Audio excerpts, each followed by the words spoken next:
Yes, shalom everyone. I'm Amir Tsarfati, and these are breaking news. I don't know if you're following me or if you follow me on Telegram or not, but I'll start with the very end. A barrage of rockets just fell right here in front of us, connect, and apparently one of those rockets fell inside my town. Thankfully, I took time to make sure everybody's okay. They're all pretty startled by this whole thing, but things are okay now. But if you want to understand what happened over the last few days, then excuse me, the last few hours. This morning, around 7 o'clock in the morning, Israel began to teach Hezbollah why it's better for that organization to actually go for a diplomatic solution rather than fight us. We launched 4 different waves of strikes in southern Lebanon, not before we warned everybody that's still left in the villages there that they must leave. And then, not long ago, the IDF spokesperson, Rear Admiral Daniel Hagari, addressed the people in the Bekaa Valley, which is more in the northeastern part of the country, the stronghold of Hezbollah as well, and told them, you also have an hour to leave because we know where the rockets are, we know where the drones are, we know where the cruise missiles are, and if you rented a room in your house, if you live in a house, or if you live next to a house where Hezbollah is storing weapons, you will surely get hit, so leave. Mass exodus of hundreds of thousands of people are making their way now towards Beirut. Those in southern Lebanon go up to Beirut. Those in the Bekaa on the east go west to Beirut. And Beirut is now getting tons of people. Now, among the casualties, first of all, there's about 300 people that died already in Lebanon and over 1,000 people that were injured. Among them, by the way, among the casualties are some senior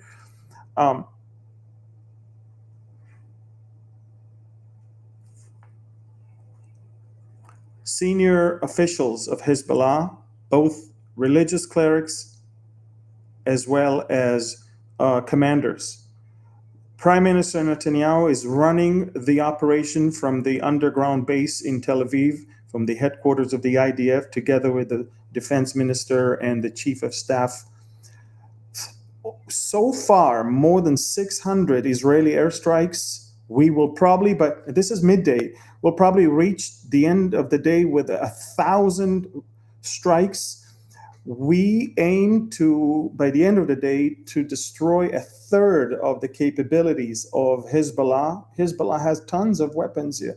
Iran armed them to their teeth, and they are super strong. We do not take them lightly, and we do not underestimate them, but we are taking advantage of the confusion that they're in right now after the beepers, the pagers, and the walkie-talkies event, as well as after the elimination of the top commanders of the Radwan force on Friday. Hezbollah is in an extremely difficult situation right now to do simple things like talking to commanders in the field, because they are very suspicious of tapping into their systems. Israel managed to penetrate into the system of the radio, the television, the landlines, and we are telling them to leave. We sent them text messages, we called them to their homes, we got on their radio airwaves, we got on their TVs. We're telling them. Now, that's not what a genocide looked like when you tell them, if you want to save your life, leave. We basically are telling the Lebanese, if you love your life, run from the areas where Hezbollah is hiding weapons. And by the way, the IDF spokesperson said that we are destroying the weapon that is aimed and ready to hit us. We don't wait for them to hit us. We are destroying it right now. This barrage that hit my town right now. As you know, I live next to the air base where you always heard the F-16s taking off and landing. And this barrage aimed at that air base, and unfortunately, my town suffered a falling of a rocket, and I was here, and across from my desk, I can see the valley. The valley is also behind me, but across is the other side where the airbase is, and I saw and I heard the falling of the rocket, and I saw the smoke rising. This is when we realized that where we are, we didn't hear any alarm going off. So we actually independently decided to go to the bomb shelter that is shared by all the offices in our floor, in our building. Of course, I received the phone calls from the house. It's not easy, but I'm glad we already were in the bomb shelter a couple nights ago, because it kind of prepared us mentally to this scenario. We are expecting listen to me, we're expecting a massive Hezbollah strike and rocket barrages on Israel in the next few hours. And there's no doubt Hezbollah is now getting pounded. I cannot show you here the videos simply because I will be flagged. Because what can I say? That there are some people that watching us, they don't love us or love me. So when there's a video that shows some bombing or some wounded people or some explosions, they flag, and violence, blah blah blah. That's why I have a Telegram channel, and this is exactly why you want to scan this QR. I have hundreds of videos, and the videos show that we hit the right places, ladies and gentlemen. The videos show that we hit places with rocket launchers. How do I know? Because the minute we hit it, rocket starts flying outside. The minute we hit it, you can see the ammunition is exploding for minutes after we hit. So, I mean, you can't run away from the truth here. Israel is not the aggressor here. We warned them to leave. We warned them to stop their aggression. Since October 8th, over 9,000 rockets and drones were flying towards Israel, killing dozens of people, among them 12 children, if you remember, a couple months ago.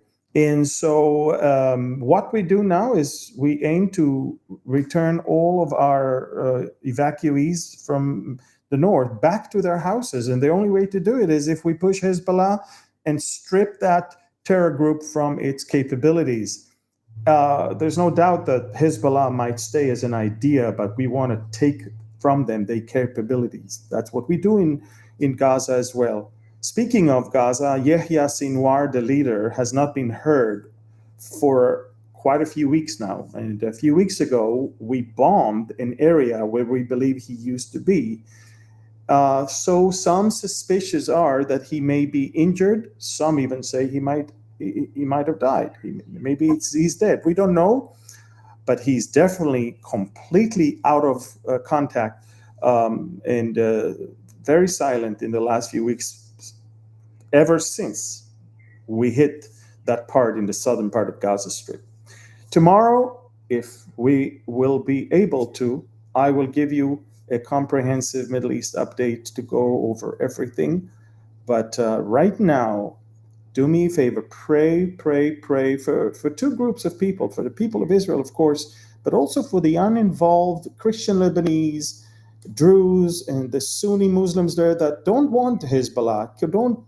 That's a disaster that Iran brought upon them. And we pray that they not only not get hurt, but also find the strength to rise up, use the momentum, and actually strike Hezbollah from within. That's my prayer, that this whole thing of toppling Hezbollah will come from within Lebanon. So, breaking news, Israel is decimating southern Lebanon and the Bekaa Valley. Over 600 airstrikes, over 300 Lebanese died, mostly Hezbollah people or supporters or people where weapons and rockets and drones are in their homes. We're destroying launches. We're destroying rockets. We're destroying drones. We're destroying facilities where everything is there. We hacked into their radios, televisions, landlines, and we are telling them to leave their homes in southern Lebanon and in the Bekaa Valley. So there is a huge influx of people running from the south and from the east all the way towards the western shores to Beirut. And the hospitals are packed with people. They don't have enough blood. Basically, we're telling Lebanon, right now, we're only hitting Hezbollah. But if you will not restrain them, we might have to hit significant assets of the state of Lebanon. And don't forget, Hezbollah is hiding some strategic weapons within Beirut, and we know exactly where it is. Prime Minister Netanyahu more than once exposed these places from the stage of the UN General Assembly. So the most intense day of battle since the war began, and this is in Lebanon. I have hundreds of videos, hundreds of photos, and so much information. And again, I started this breaking news because rockets fell right in front of us, and one of them fell in my town while I'm in Connect. Thankfully, the family's okay, but they were shaken by this whole thing. I'm planning on doing a Q&A with Pastor Barry if situation will allow me to do it from Connect. We are prepared already over there. But if not, I'll try to do it from home. But if there will be a need for me to be in the bomb shelter, I won't be able to do it. So you'll know when we get to 8 p.m. Israel time. If I'm going to be live, then everything is good and we are good to go. Again, Israel had several rockets falling in the north and also in the valley here. But the story is not what happened here, which, by the way, caused almost no injuries at all. The story is what is going on in Lebanon. In the last few hours, Israel strikes over 600 targets, killed over 300 terrorists, and wounded over 1,000. And Israel is hitting storage places for weapons, places where they're hiding in houses, cruise missiles, drones, launchers. Unbelievable. From every 3 houses, 2 have weapons in the southern part of Lebanon. So what we do now is an attempt to peel off from Hezbollah its capabilities to the point that when we start the war and roll the tanks in, they're already too weak to be able to, respond forcefully. So this is what we do right now. We need your prayers. We're ahead of some very intense battle days. I'm sure rockets will fall all around me here. I'm sure I'm going to spend hours in the bomb shelter. I'm sure it's going to affect the northern Israel and maybe all the way down to Tel Aviv, even if Hezbollah will use its long-range precision-guided weapon. It's not going to be easy. We know that it's not going to be easy. The prime minister is talking to the people, the defense minister, the spokesperson of the IDF made it very clear to the Lebanese, if you don't want to get hurt, leave every place where Hezbollah is storing weapons. Guys, we're entering into a war. We don't call it a war, but it's already a war. And today it had begun. Everything we did in the last few days was preparing it for today. And from this point on, in the next week or so, we will intensify, ratchet up our attacks to take from Hezbollah capabilities that they have right now and to reduce the number of available objects that they can shoot at us. Objects, namely missiles, rockets, drones, and of course, shoulder missiles, cruise missiles, anti-tank missiles, whatever. And then when the time comes for us to hit the actual terrorists that are hiding somewhere, this is when our ground forces will follow the armored brigades that are already on the border. Folks, they will not tell you that, but a war has started and we haven't declared a war. And the reason why we haven't declared a war is because the US administration doesn't want a war. But everybody knows we have the right to defend ourselves. We've been pounded for the last almost 12 months with over 9,000 objects such as drones, shoulder missiles, and mid-range missile, short-range missile, long-range missiles. And Hezbollah began unprovocatively. Hezbollah wanted to help the Palestinians. For that cause, they're now destroying their own countries. They wanted us to leave our homes, but if you look at my Telegram channel, exodus is now happening from east and from the southern part of the country towards Beirut. And they have no place to stay over there. And so, guys, I want you to know that these are extremely difficult days that all of us know that we have to go through. I also want you to know that biblically, and I've said that many times, I believe that we are basically destroying the proxies of Iran, and therefore Iran will have in the future to choose to join a different coalition with powerful countries such as Turkey and Russia, because it won't be able to lean on its proxies. In the last couple of days, the Iraqi militias are sending cruise missiles and drones towards Israel. What they're doing now is what Hezbollah did for Hamas. They want to help those that are under attack. So when we attacked Hamas, Hezbollah joined the war to help Hamas. Now we're attacking Hezbollah, so the pro-Iranian militias in Iraq are attacking. And that means that what we do now to Hezbollah, we will then have to do to the Iraqi militias and to the Yemenis. And so Iran will eventually be left with no one to lean on but bigger countries, stronger countries, and that won't happen tomorrow. So I believe we're watching unbelievable things, and I won't even be surprised. Okay, there's more rockets coming in.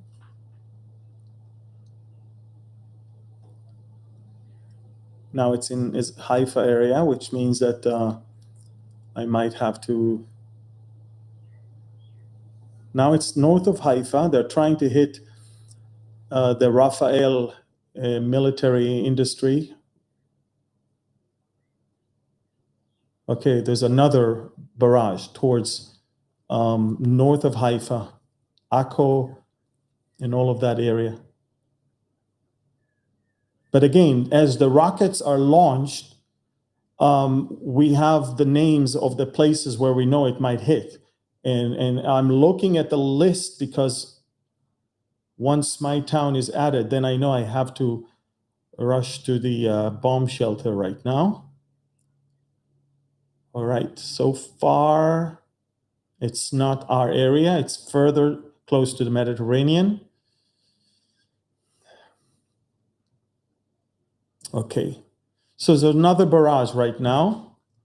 Okay, I just heard, I'm hearing rockets falling.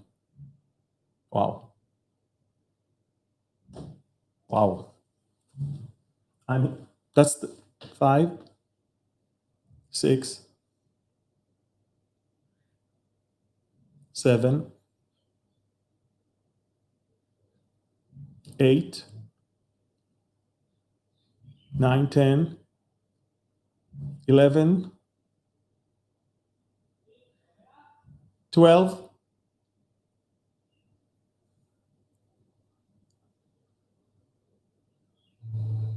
Yeah, rockets are just falling not far from us.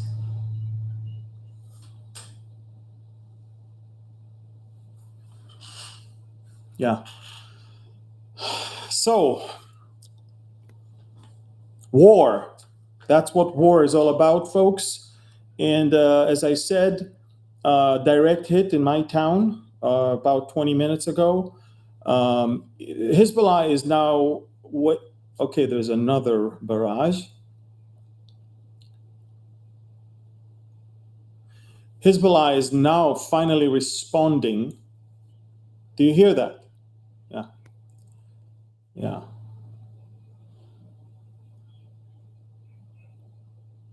Yeah. Hezbollah is now responding to the most intense strike of the Israeli Air Force ever in their history. And again, my Telegram is exploding with videos and with footage and everything. Prime Minister Netanyahu said it's just the beginning. And it is just the beginning. Again, if from 1 to 10, we're only at number 4 right now.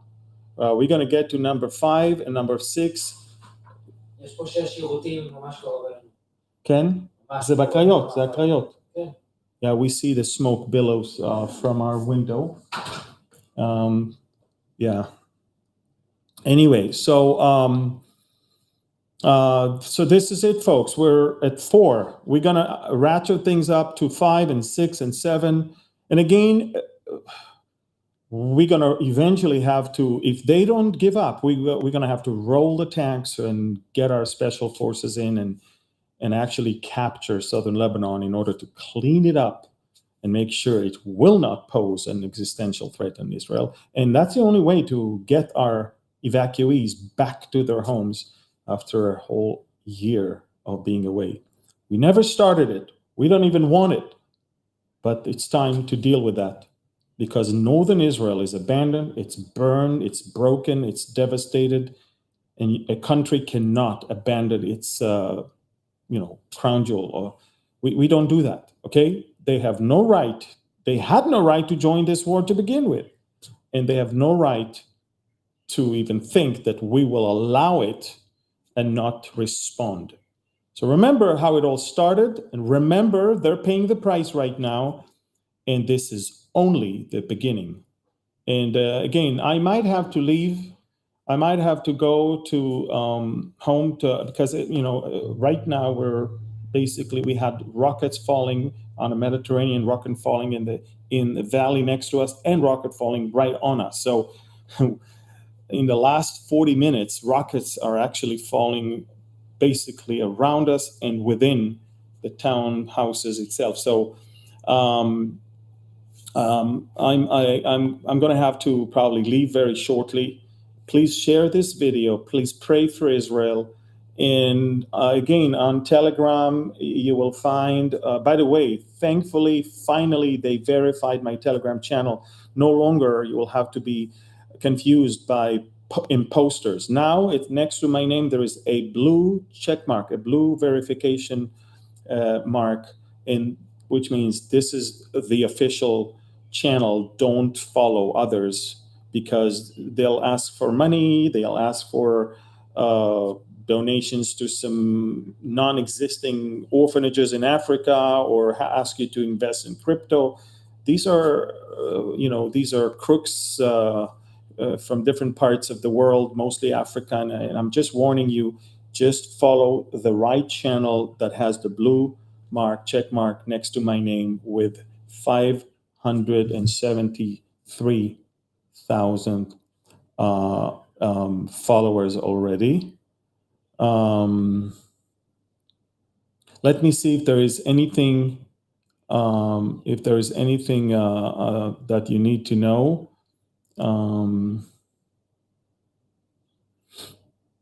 Right now, this is everything. Again, rockets fell around me. I'm thankfully okay.